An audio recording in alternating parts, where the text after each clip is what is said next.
Good morning. If y'all want to come on in and sit down, let's get started.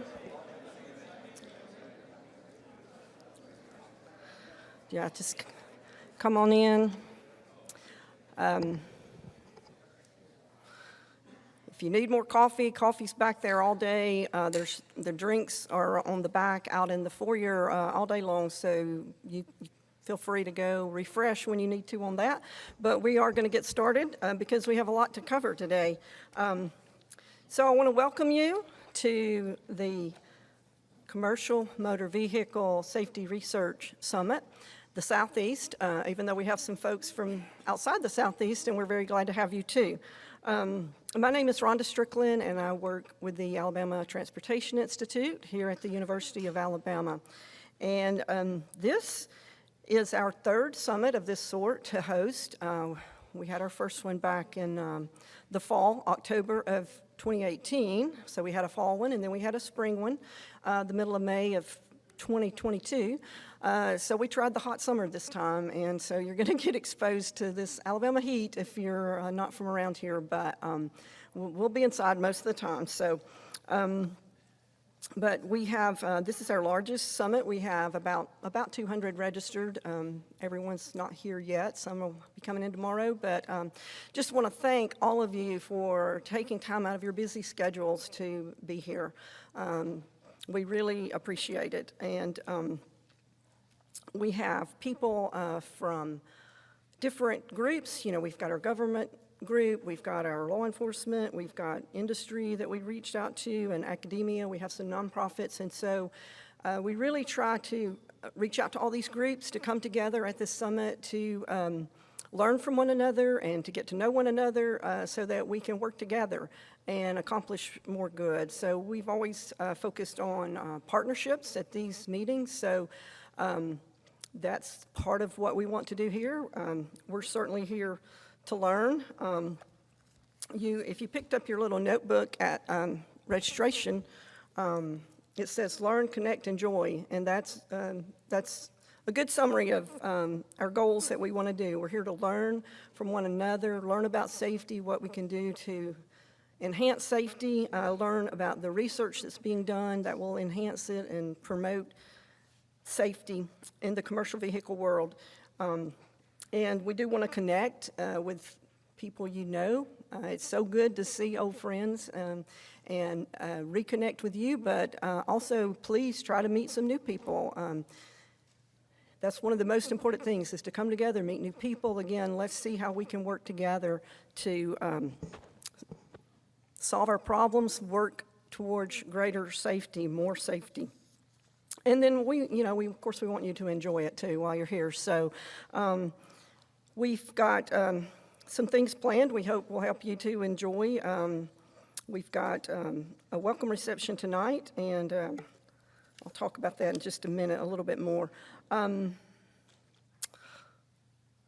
Just trying to make sure we've got our slides have been rotating, but everybody's been talking. You may not have noticed, and we've sent email, but we have a mobile app, and so you've got this printed program that has the bios of people in there, but and it's got the program, but if there's been a few, last-minute changes, as there always are with things like this, so your mobile app will be the most up-to-date as far as the program, and we'll try to keep you on track here too, but if you're looking ahead to plan your day. We do have more concurrent sessions this time, only one today, but tomorrow we have like 4, and so we'll have a session here, and then we'll have a session in it.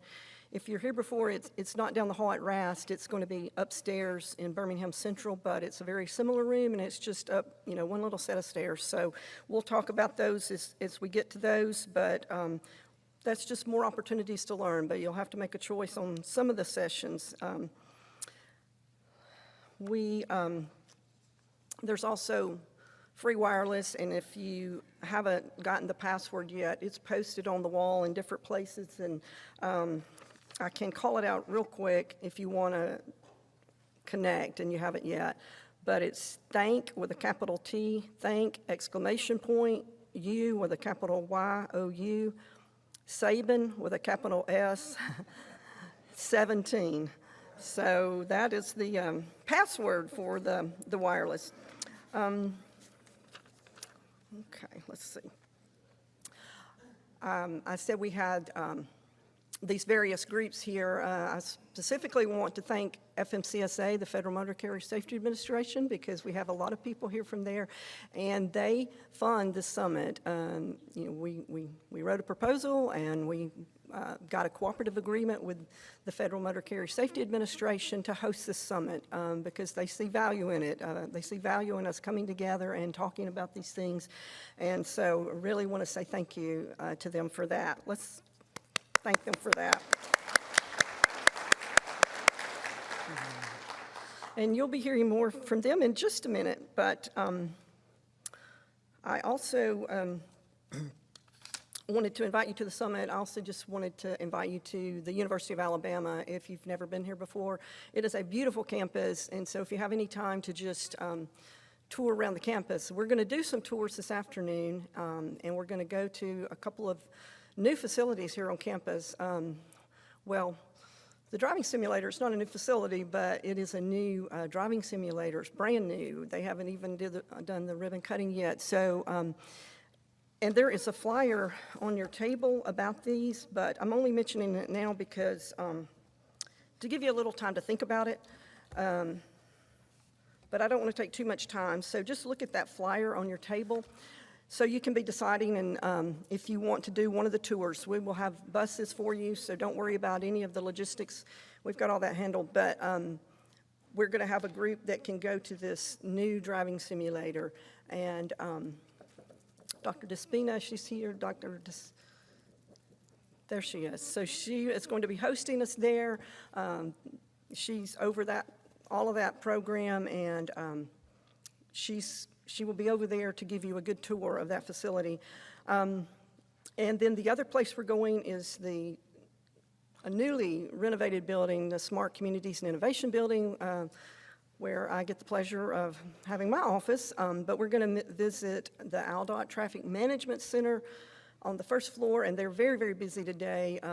Ken, the manager, was here, and he had to get back because they've got a big problem on the interstates, and that's what they do over there. And so I said, well, are you going to be okay for the tour this afternoon? Do you think you're still okay to come over? And he said, yes. And he said, it better be clear by then. If it's not, you're going to have a whole lot to see because they've got all those cameras and you can see what's going on. So that will be very interesting. And then part of the group will go to that, and part of the group will go upstairs to see this new National Training Center. And again, it's on here. I'm going to quit talking about it so that we can move on. I just wanted to say, and if you don't go to those and you do want to just go around campus, we've got some beautiful things to see on campus. Denny Chimes and the President's Mansion, and the Bear Bryant Museum is just right around the corner here. So we have lots of things that you can do and enjoy. So we're here to learn, connect, and enjoy. And I probably forgot something, but I'll be up here back and forth all day, so I am going to stop talking and give the mayor time to talk. We are honored to have Mayor Maddox, the mayor of Tuscaloosa, with us to welcome you to Tuscaloosa.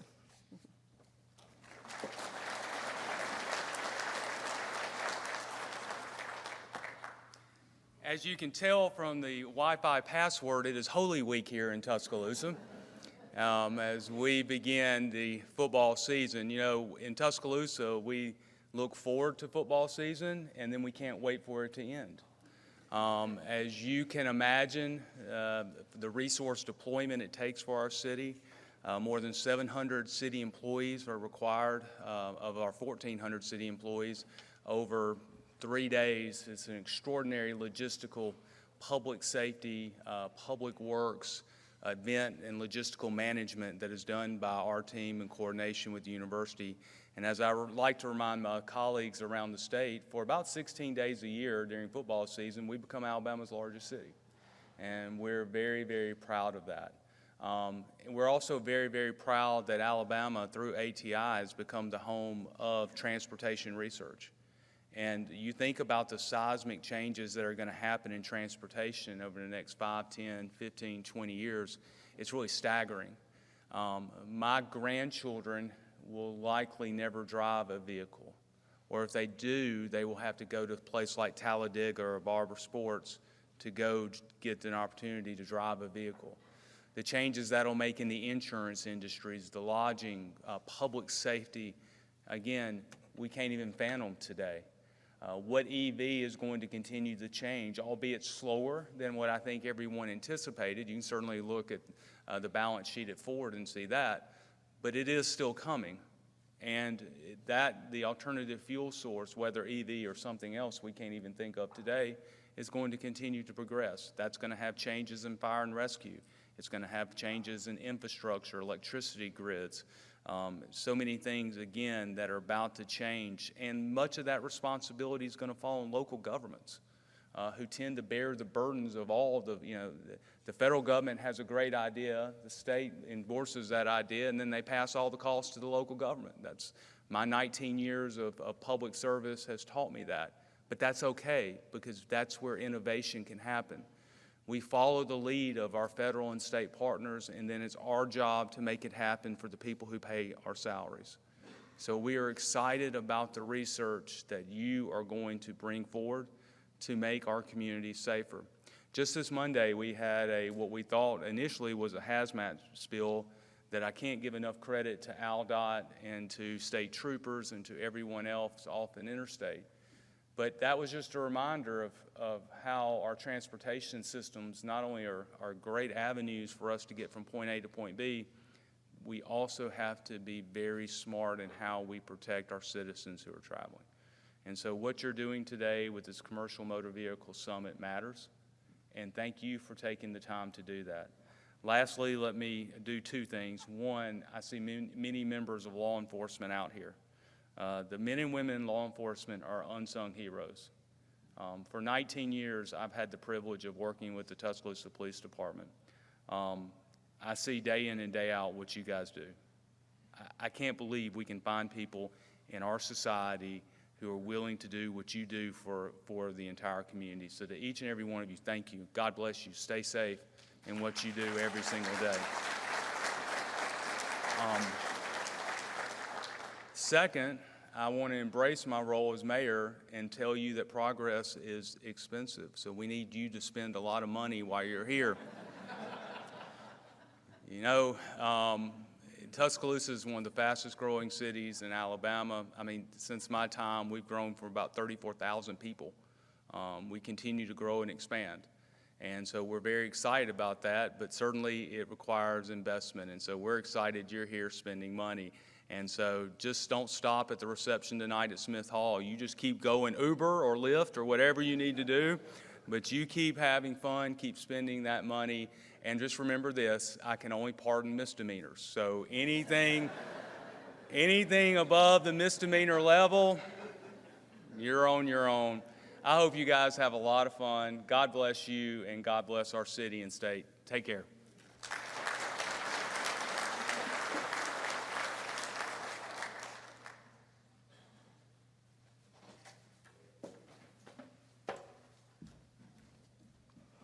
Okay, always good to see the mayor. Now I'm going to introduce Colonel Jonathan Archer. He is the director of the Department of Public Safety at ALEA, which is the Alabama Law Enforcement Agency. So, Colonel Archer.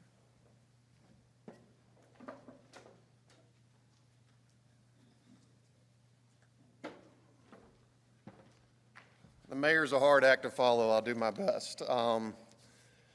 So this is Tuscaloosa, and I go ahead in full disclosure. I'm an Auburn University fan, so I know that's like sacrilege in here. But I did get up at 5 in the morning, so I get credit for driving over to Tuscaloosa very early today. I hope you all have a wonderful week again. I wish I could stay for the entire summit, but I've got to be in the south end of the state later. But I know the university and everyone here is put in a lot of effort to bring everybody together. There's a lot of friendly faces in here. Many of you I know, I came from the CDL side of our agency and now before I became the director. So I'm learning about motor carrier, and I have an amazing team over here. They're easily identifiable. You probably know a bunch of them, but don't leave here if you need anything from a trooper.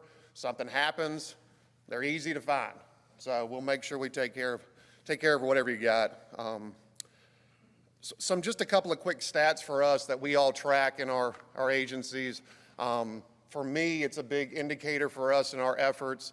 We're down, as of Monday, we're down 33 fatal crashes that troopers have investigated over last year, which was a record low year last year, so it's year over year. We continue to see a downturn in fatal crashes in Alabama. But again, we all know, and we've all heard, one fatal crash is too many. But we continue our enforcement efforts. We partner. I can't speak enough about the partnership we have in Alabama with FMCSA. I don't know your relationships with them, but I know day to day this group is working with their FMCSA local reps. We are doing targeted, data-driven response and patrols. They help us with the analytics. We don't have the staff to do that, so they do an amazing job. And again, that's showing because in 22, we had 148 CMV-involved crashes versus 117 in 2023, and that trend continues year over year. And it's a testament to the relationships we have with all of our partners, but particularly FMCSA and the great group I have in the motor carrier unit. We're going to be participating in the heavy-duty truck study. We're looking forward to that. FMCSA is going to be collecting a lot of data from us, all of our crash reports, our post-crash inspections, our reconstruction work. So that'll kick off in 2026. So we're excited about that partnership. Again, I hope you have a good time while you're in Alabama. If you've not been to this campus before, it doesn't matter. Summer Olympics wasn't enough for me. I've been waiting on football way too long. You can feel it out there. I don't know if y'all have seen it. It's palpable. We're all excited about college football season kicking off. So make sure you get a chance to get around the campus. It is beautiful. It's absolutely gorgeous out there. There's lots of great opportunities in this city. Lots of entertainment, I'm sure. So I hope everybody has a really good week. Again, if you have any issues while you're in town, of course, Rhonda and the group at UA will take care of anything. But anything that the Alabama Law Enforcement Agency, Department of Public Safety can do for you, please do not hesitate to ask any of my staff. So thank you so much.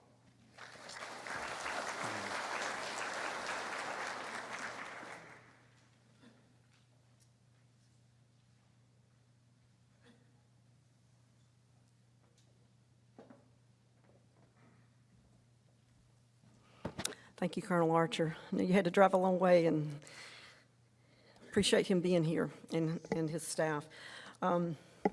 Okay, well, we are going to move on into our opening session, and then after that, we'll have a little break. We're going to start with, I am going to introduce Dr. Georgia Steele. She is the Regional Field Administrator for the Southern Region of FMCSA. And so I'm going to invite her up, and then she'll talk for a little bit and invite our other guest.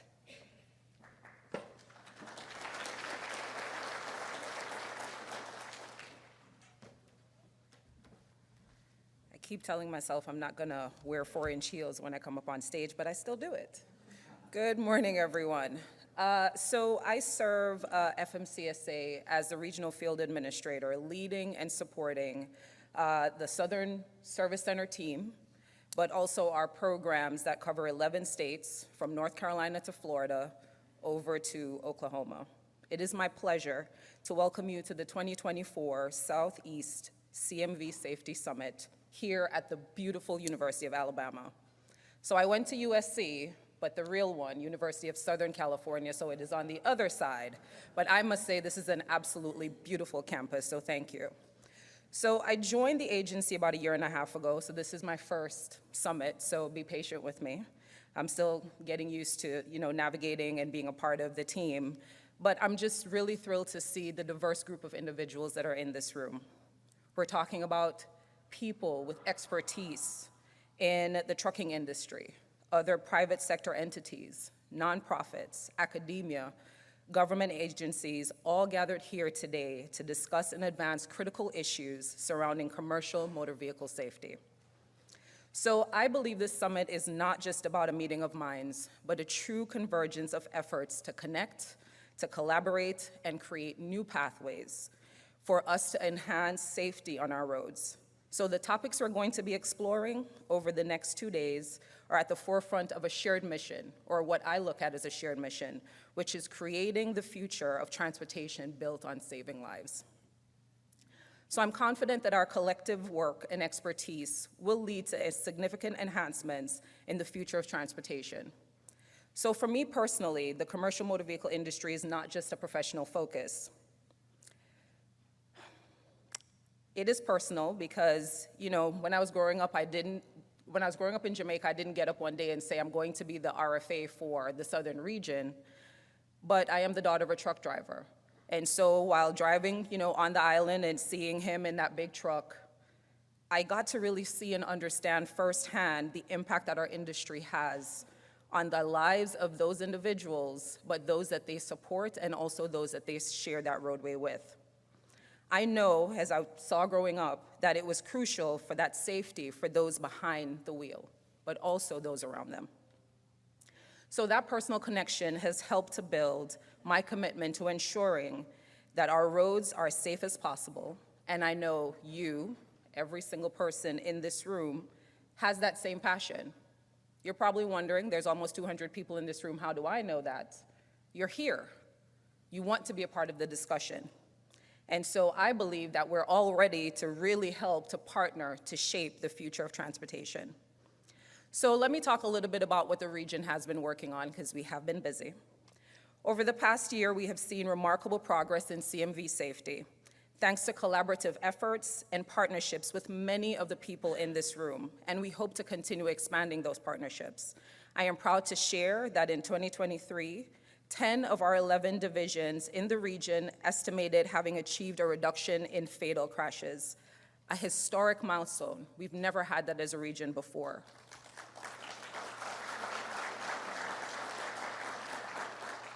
But this is not just FMCSA's work. This achievement did not happen by chance. It is a result of holistic, data-driven approaches underpinned by strong partnerships across our own agency, other modes within Department of Transportation, and here my screen is not moving, sorry. Law enforcement, university, state agencies, non-for-profits, and the trucking industry. Our continued effort into 2024 has us projected to sustain this momentum. But we're gonna need your help. The success is a testament to the power of strategic planning and the critical role of partnerships, the very thing we're here to talk about. So each division office within the southern region had to develop and implement strategic plans. And I know when I joined the team, they probably all thought I was crazy, but I think it's making a little bit more sense now. So it is tailored specifically to the needs of their specific division or operations, because no two states are alike. The dynamics are different based on even from one city to the next. And so we really needed to sit and think about what that plan needed to look like. So we were able to put those plans together. So we're fortunate to have some of the most data analytics partnerships in the nation, as was mentioned before, helping us to map out cutting-edge predictive analysis with our universities, like here. And so we stay at the forefront of developing tools that not only identify transportation safety risks, but also measure the effectiveness of our interventions. The data and insight generated by these programs, our internal data analysis, but also our partnerships, mean that we're able to move things forward, but without those partnerships and that collaboration, we're not going to be able to do what we have been doing and what we have the possibility to do, which means we cannot do this without you. So yesterday, the regional team and I spent the day in the Alabama Transportation Institute's new building.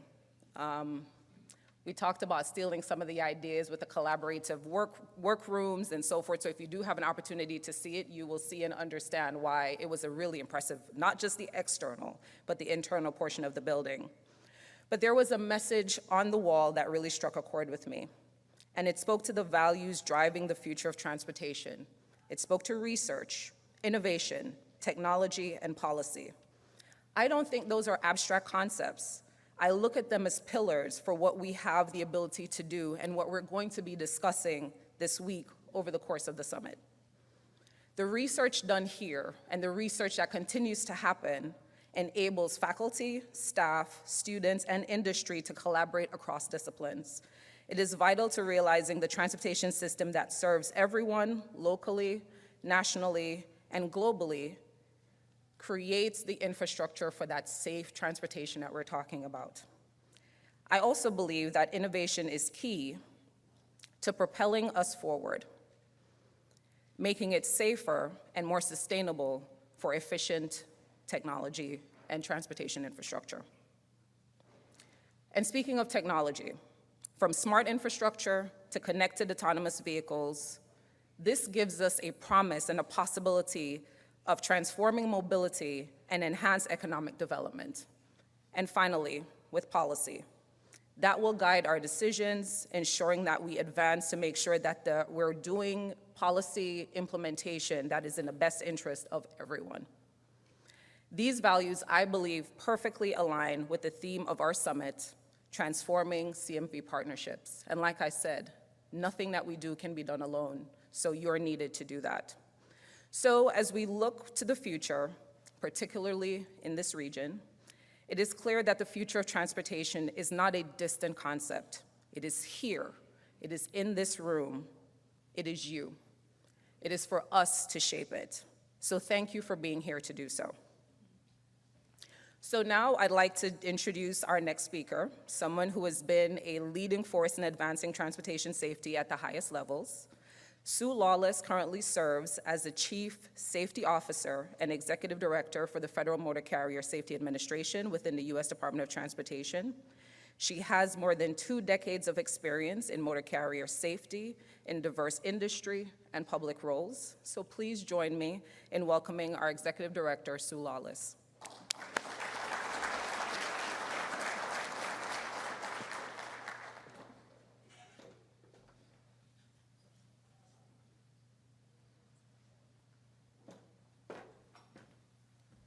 Thank you, Dr. Steele.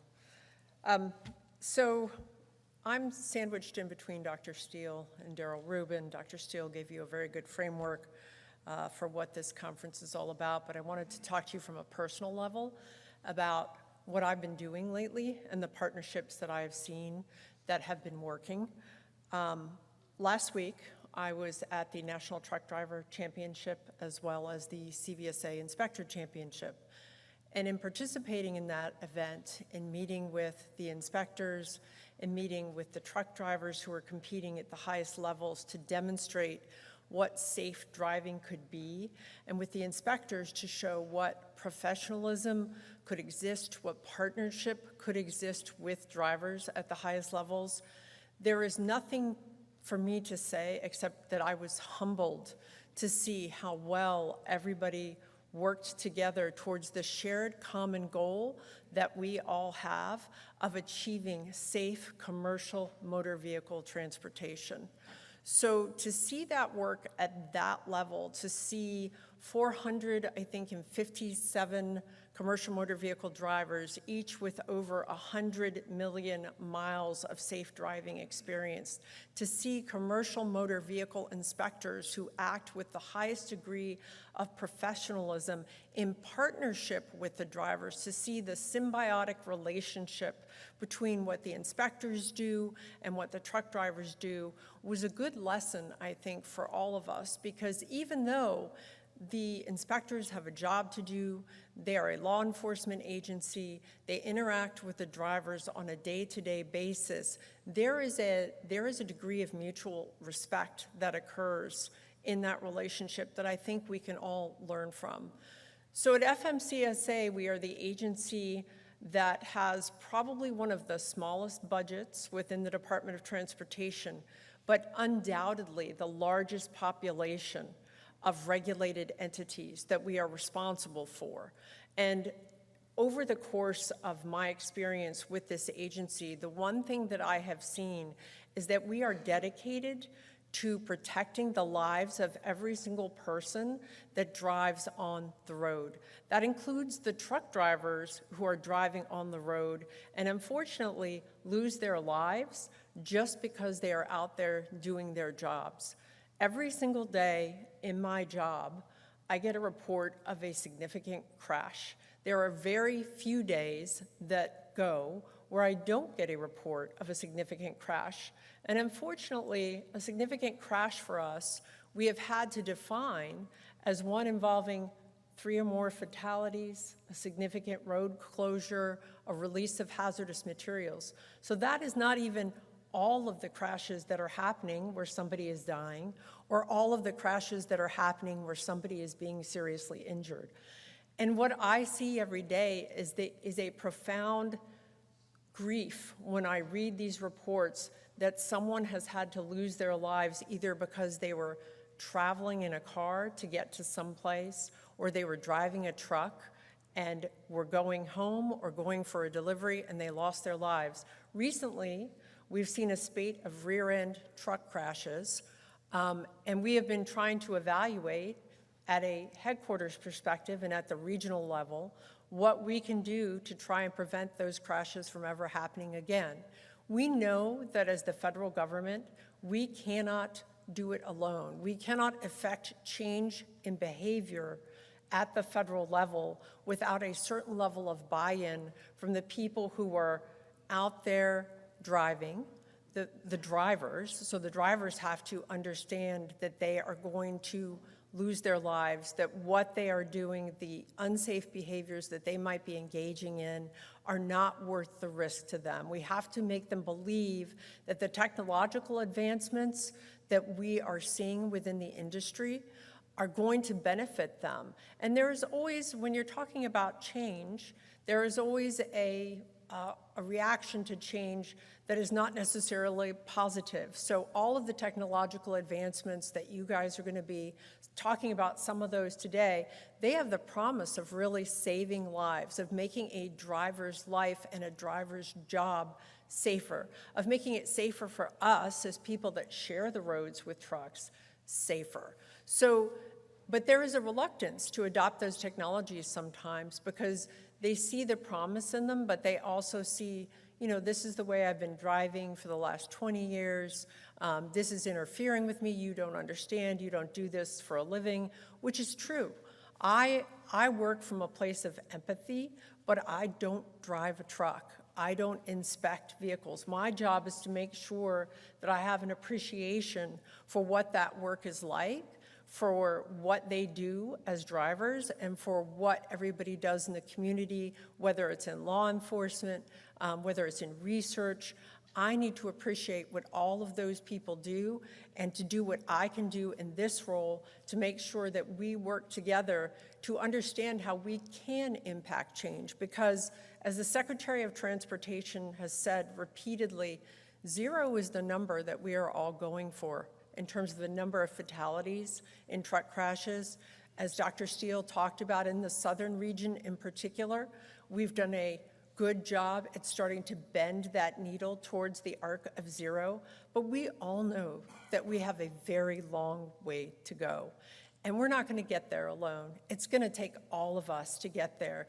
And I like to think of it as there's not going to be a magical cure for deaths on our roads as a result of traffic crashes. It's going to take a lot of little pieces coming together that happens over a period of time.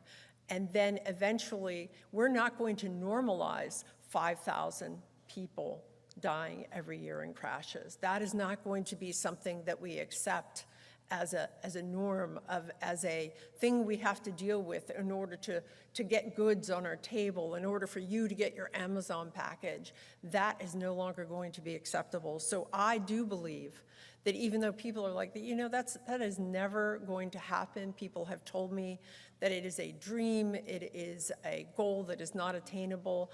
I don't believe that. I believe that in the lives of my children's children, it will be attainable because I do see the promise in the technology. I see that drivers are committed to driving as safely as possible, and I see that when we make technology helpful to them in their lives, that they understand the benefit of it, that we will see a progression towards adoption of technology that has that promise. I will leave you with, I know that Darrell is going to come up and talk to you about all of the priorities that FMCSA has, but I will leave you with sort of what I do when I'm out and about, when I drive place to place. So I've been traveling a lot over the last 2 weeks on airplanes, which, you know, is always interesting. It's always an adventure, whether you get to a place on time, whether you're sitting in an airport for 2 hours, whether your flight gets canceled, whether the people sitting next to you are encroaching on your space. You know, it's always an adventure. But then once I get to a place, inevitably, I am driving on roads to get to the hotel, to get to the conference center. It was an hour drive from Birmingham to get here to Tuscaloosa. And by the way, my daughter was in Tuscaloosa last summer, so she told me all about Tuscaloosa before I came here. The one sad part about it is she said, you guys have this fabulous swimming pool on campus where it has a lazy river, but my understanding is I won't be able to take advantage of that while I'm down here, but fine, it's fine. But when I travel, I also look for all the regional differences in food, and I am a very lowbrow food person, as Darrell can attest to. I've taken him to some very lowbrow places, but you guys have Waffle Houses, you have cookouts. I could go on to list my favorite dive places. You also have something in the South that I love, which is something I've never seen. I live in the North. But it is edible ice, chewable ice, which as a person who loves ice, I'm like, oh my gosh, I can't believe you have ice out here for me. This is a fabulous place. But when I drive, what I realize, so I've been to Texas, Oklahoma, Indianapolis, and now I'm here, is that even though the roads are the same, you know, we all have interstates, we all have roads, the traffic signs should be similar from state to state to state. There are differences every place you go in the roads that you encounter, in the configurations, in the geography. I was at the National Tribal Transportation Conference last week, and driving out in Oklahoma and Texas is vastly different than driving from Birmingham to Tuscaloosa. Even things that should be similar, in my view, like an exit ramp, is different. Depending on where you are, which is why these regional safety summits are so important, because what I have asked my teams to do is to, from a national level, we can set the priorities. We can all agree that speeding is bad, that speeding kills people, that we have got to figure out a way to stop people from speeding. But on a regional level, you have a better understanding of what the issues are in your states, in your local jurisdictions. On a granular level, you can do a better job than we are able to do at understanding and addressing the impacts that each of you have. So I thank you for continuing to do this work, for continuing to participate in these safety summits, for taking time out of what are undoubtedly busy work weeks to come do this work, to be with each other, to talk to each other, because it matters. As you heard from Dr. Steele, it matters. Thank you.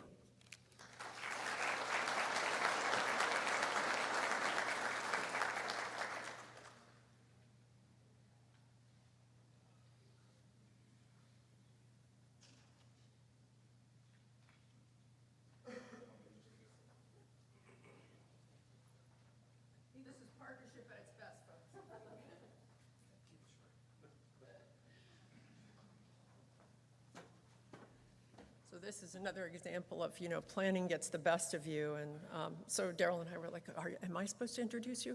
So I'd like to introduce to you Darrell Ruban, who is the Associate Administrator for our Office of Safety. Darrell and I have worked together for a number of years. I know that Darrell is committed to this work as much as anybody in this room. Without further ado, Darrell Ruban.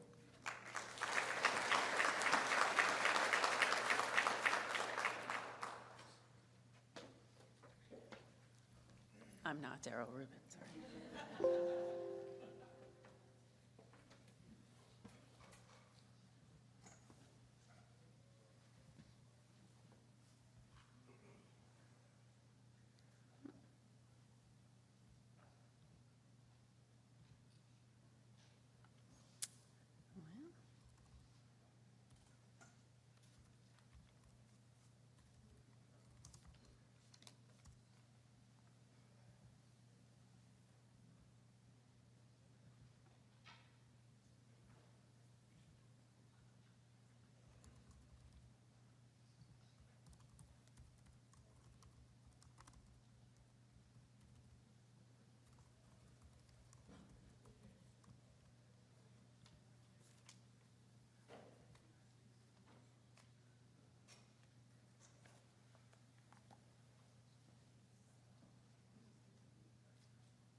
Appreciate it. Good morning. Thank you. Thank you, Sue, University, ATI. We appreciate the coordination, the organization, the partnership. This is great for me. I get to see a lot of the faces I have not seen in a while, and it's great to see you. I'm trying to say hello to everybody, so if I don't get the chance, just grab me. We'd love to have the conversation. I think this has now created a lot of suspense for you all this morning, going, this better be a darn good presentation, right, to get there. So I'm going to start with, you all do great work already, and I'm going to start with some things that have already been discussed this morning. Everyone works hard in this room, collaboratively, in partnership, to prevent that crash. But it's also okay for us, at this particular moment, to just pause and go, thank you, we're making a difference. The work that you're all committed to is sending us in the right direction, as you can see by the numbers in front of you. This is a big deal, but it's not the end, as Sue and others have said. So you'll hear more, I'm sure, from Tom Keene about our crash data this week, but I wanted to start here because I want to acknowledge the work we do now is making a difference. Now the key is building upon that work as we all move forward. Make sure it's doing it. So I'm going to get a little bit more in the weeds as to not all of our priorities, certainly, but much of the work that we all do to really help us prevent that crash. And while we're here, sharing information that'll help us be more innovative and creative in coming up with new ideas and concepts that can be supported to save lives moving forward. One of the things that we've asked all of our divisions to do, and again, it's a partnership, so when I speak division, the focus might be there, but it's really all-inclusive. But we've asked a lot of our divisions, like Dr. Steele mentioned this morning, and all of it comes down to preparation, planning, and execution, and understanding how those three items work in conjunction within our and your mission to prevent that loss of life. So it's important for us that we target those areas based on what's been said this morning on analytics, on data, and on proper information that can help us focus the work. Because I don't know about you all, but I don't think any of us have enough people to do the job needed to really get us there quicker, right? So we really have to be efficient and prioritize the work that we do. And that's done through several different ways. Comprehensive crash reduction plans, whether that means specific to the division based on what's happening in their own backyard or in partnership and conjunction with all of you in the room in that particular state to address crash issues. Sue mentioned this morning, too, that recently we've seemed to have what appears at least to be an increase in rear-end collisions. We call that out because those collisions are catastrophic. There's multiple loss of life when those occur. Clearly, there's other types of crashes that occur. We acknowledge that certainly in the road to zero. But if we're tackling this one piece at a time in a big puzzle that we're tackling at the same time, how do we address this? How do we really stomp out rear-end crashes caused by CMVs? And again, it's one item, not blaming CMVs. There's a lot of great CMV drivers out there. A lot of crashes are caused by the car driver. We certainly acknowledge that. But these catastrophic crashes have to stop. And how do we do that?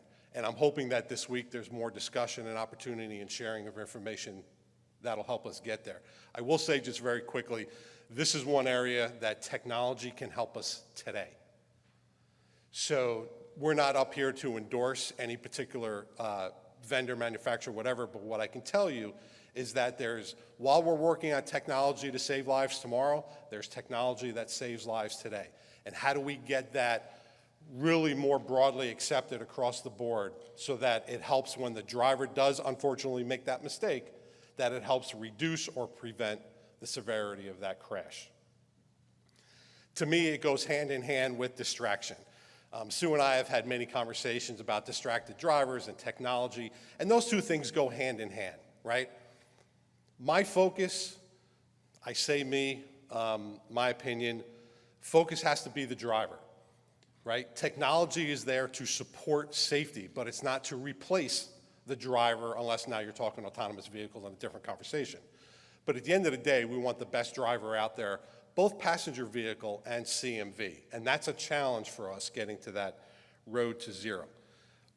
But all the work we do makes a difference based on the numbers that you've already seen. You know, a couple more things, you know, and it's been said for decades, right? None of us are the first one to say that it takes collaboration and partnership. The difference today, and probably like many of you, some of us have been around for a while, I can tell you firsthand that the partnerships and the collaboration between partners, between stakeholders, industry, law enforcement, et cetera, is better today than it's ever been. But we need to keep increasing and improving that partnership. And why? At the end of the day, as Sue mentioned this morning, it takes all of us to prevent that crash and get us to that road to zero. So it's imperative that we don't just say we partner and overuse the term, but we actually come up with activities, structure, and a strategic plan that helps us get there collectively. And I talked about it a little bit, but leveraging technology. We talk a lot about technology, and we talk a lot about the need for technology, and it's 100% accurate. We're trying to get through an AEB rule. There's different technologies that are offered out there today. Fortunate enough to be able to buy a car recently, you know, replace an old one, and the amount of technology on that particular vehicle was eye-opening for me. And I kind of know the business, right? But what's available today is much better than what it was yesterday, and we need to take advantage of that from a commercial perspective, certainly beyond cars. But cars inclusive, and again, I get we may not be an agency that oversees and regulates passenger vehicle, but when it comes to outreach messaging, we really do our best within the confines that we have to get that information out there to improve behavior, both in the CMV driver, CMV world, but the passenger vehicle as well as we can as possible. So I'm sure more conversation took place yesterday, will probably take place this week beyond me. I just want to take a step back while I'm here at the Southeastern Summit and again say thank you all in this room. As Dr. Steele mentioned this morning, the South has really stepped up and reduced fatal crashes, and I want to stand here and say thank you for doing that. Appreciate your work.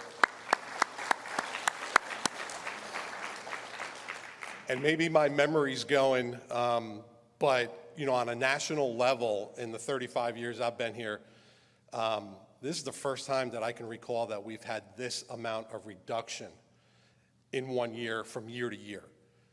That's huge, right? But now we can't become complacent. We really have to step up and build on that. And there's a few ways that we do that. So first of all, again, thank you. In the South, it's one piece of that puzzle that helps us move forward the national goals, certainly. Something I think everybody in this room is familiar with, but really one of our biggest assets as FMCSA is our opportunity to provide grant funding. I'll be the first one here to say money by itself does not fix or solve an issue. It takes a strategic plan. It takes collaboration and partnership, inclusive of having that funding to be able to execute. But we're pretty proud of the opportunities that we have, especially under Bill, to increase the opportunity for grants. We're going through a grant cycle right now, collectively. We've gone through the applications. We're going through executing on the grants. And I'm still surprised as we go through that process as to the number of entities that either don't know or don't take the time to apply for a grant. Now, it comes with requirements and restrictions, completely get it. But the opportunity to do more under a grant, I think, is a big deal, especially at the levels that we are now. So when we get not enough applications or not enough applications that are complete or whatever the case is, and there's money sitting there, that's something we have to work on, right? We have to educate better. We have to provide better outreach, whatever it is. But we also get, it's not just as simple as saying, apply for it, get it, execute. There's a lot of work that we ask in response to that.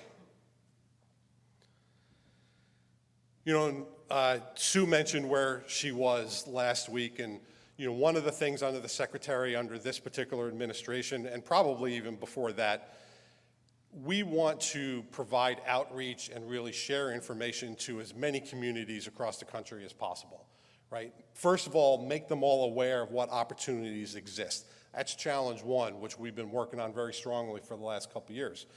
Challenge two becomes the education behind the process.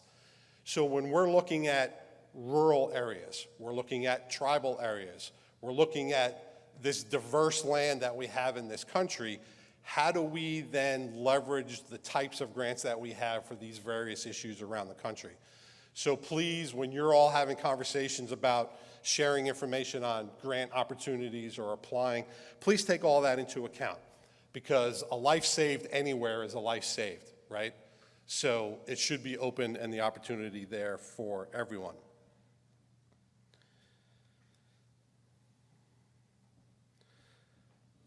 In the last 2 years, we have increased the number of applications. We have increased our outreach. We've got folks applying now more than we have in the past, although we're still trying to share that information. We have a lot of our grants that have increased in funding, and we have some grants that have not, which we need to work on, right? Because you don't want that problem if you're getting more applications after providing outreach. But we've done a lot of work, and I highlight a couple things here. So just recently, and you can see up on the slide, I don't have to read it for you, we've awarded a lot of money. And it's not about the money, right? The money is one piece of the puzzle that hopefully gets it all started. But we very much want and appreciate the ones that are involved today. The university, we've talked about the universities for a number of years and their potential role and their role. And we have these summits so that we can incorporate universities into the process. I think when you have a conversation with all your counterparts and you could provide data, analysis, and be able to direct assets, that's an important thing. So we very much support the involvement of universities, obviously others as well, in this overall process.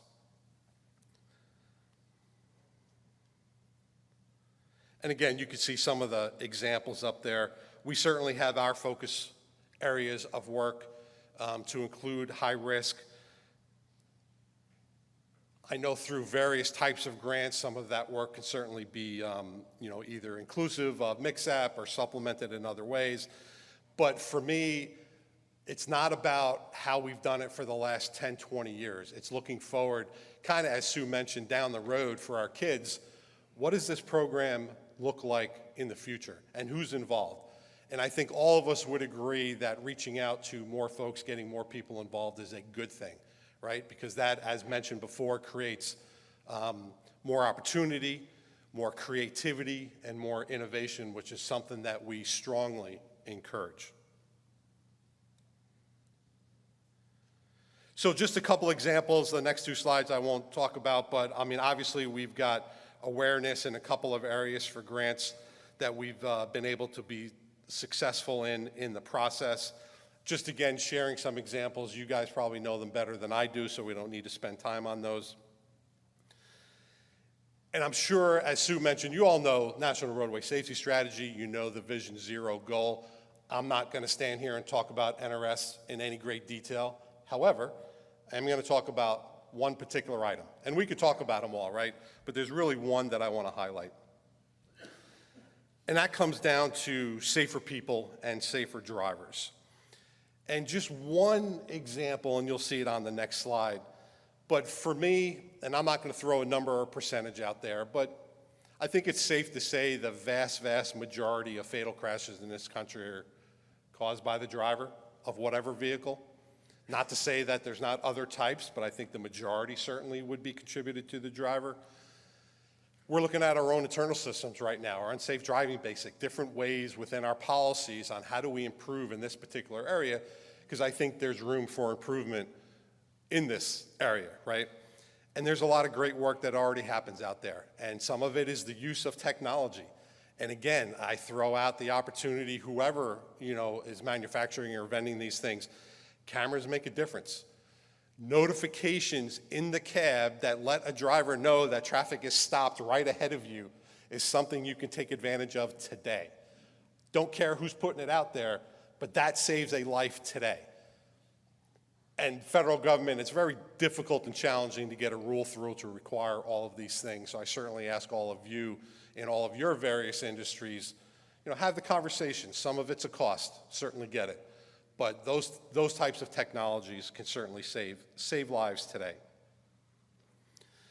One of the areas that we've talked about for years, right? This is not new, but we still have a lot of drivers that just don't wear their seatbelts. And I know certainly from an inspection enforcement perspective, you're looking in that as best as possible. But that's one of those areas that we've continued to try to educate, and I say educate, but that sounds like something we should already know, but provide information and outreach to industry for anyone that either is in contact with training a driver, roadside, whatever. And a lot of times, listen, I have been out there over the years of my career, and I've written driver violations for not wearing a seatbelt many years ago. And I've had drivers tell me to my face, "You're big brother, you don't tell me I decide whether I'm gonna wear my seatbelt or not." You know, and then they say, "It's not up to you to decide whether I get hurt or live or die." And you know what the response to that is, right? What about everybody else that you're putting in jeopardy by not doing that potentially, right? And you've all seen the videos of a truck getting involved in a situation where that driver bounces out of the seat. So it's real world information. And you can see the numbers up there. We still have work to do to try to ensure that drivers of all vehicles are wearing their seatbelt. A lot of folks in the room will know this information. You know, I say we collectively, really probably more of you all in the audience and other organizations, CVSA, certainly the states, you know, doing different types of activities out there that focus on the driver and the driver behaviors. As Sue mentioned this morning, we all know speeding's a problem. I mean, I drove here yesterday, and I'm not always the slowest person on the road, but I sure felt like it yesterday, and I'm like, wait a minute, how am I doing this, but yet I'm the slowest person on the road? But it's a challenge, and we know it's a challenge. And it's not just about addressing speeding by itself, it's the culture, right? It's changing the behavior. So some of the programs you guys do in the Southeast, I think, go directly to trying to change that behavior, but I think that's part of the challenge. Unless you're out there really, really consistently, you know, putting into people's head, oh yeah, I saw that yesterday, I saw that the other day, and you continue to see that, that's when you're starting to change behavior. When it's too periodically or too distant apart, most people have short memories and forget, right? And maybe don't slow down and maintain that slow speed. And again, I'm not speaking for you, I'm just saying we have this challenge collectively to address all of these particular issues that cause that crash. You know, I talked a little bit about grants, and maybe this isn't, you know, FMCSA's area historically, but truck parking is still an issue in the U.S. overall. And certainly our leadership has been asked to be involved, you know, over probably more so in the recent years, but we've been involved in the conversation for a while. But what's our role? How do we have opportunity to create opportunity in this area? And we actually do have some opportunity in this area. It may not compare to what Federal Highway puts out there, but it's important to know what each mode puts out there and what's available. Because at the end of the day, if we're talking about truck safety or saving lives on the road for everybody, can't have tired truckers out there. So we got to figure out ways to make sure that they have ample, safe places to park for all truck drivers, you know, not just males. So it's really creating a safe environment that people feel that they're comfortable and safe to be able to stop in. And again, that's just one area that we are more involved in now than we have been before. I'm going to skip the next two slides because that's going to be covered, I believe, this week already. Level 8 inspection. But I'm going to kind of just stop there. I mean, there's so much more that we could talk about of the work we do. But I'm going to kind of leave you with, this week is just one of those valuable opportunities to learn, listen, take new ideas. It's also an opportunity to learn, connect, and enjoy. But at the end of the day, we want you to leave here with something, and something that is actionable, executable, and that you can measure results to. And I know we hear that all the time, and we know that's a challenge to always put certain things in place. I can tell you that what we're doing today is working based on where we started, but it's not going to get us to zero, so we have to absolutely do more. So thank you for your time, appreciate everything, and see you all these 2 days. Thank you.